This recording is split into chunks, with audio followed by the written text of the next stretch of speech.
Sa kasalukuyan, maraming online gambling platforms tulad ng Casino Plus ang madaling ma-access gamit lamang ang isang cellphone at internet connection. Bagamat itinuturing itong libangan ng ilan, naniniwala akong mas marami itong negatibong epekto kaysa positibong na idudulot sa mga tao at sa kanilang pamilya. Isa sa pinakamalaking suliranin ng online casino ay ang paghikayat sa mga tao na umasa sa swerte kaysa sa sipag at tiyaga. Marami ang naaakit sa mga patalastas na nangangakong malalaking premyo, ngunit sa katotohanan, mas maraming manlalaro ang natatalo kaysa nananalo. Dahil dito, may mga taong nauubos ang kanilang ipon at nalulubog sa utang.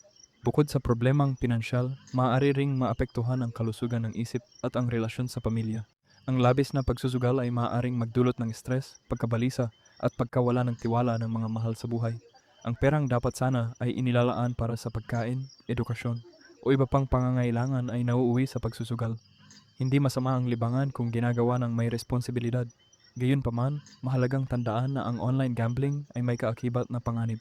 Mas makabubuting paglaanan ng oras at pera ang mga gawaing may pangmatagalang benepisyo, tulad ng pag-aaral, pagninegosyo, o pag-iipon. Sa huli, ang tunay na tagumpay ay hindi nakukuha sa swerte kundi sa sipag, disiplina, at tamang pagpapasya.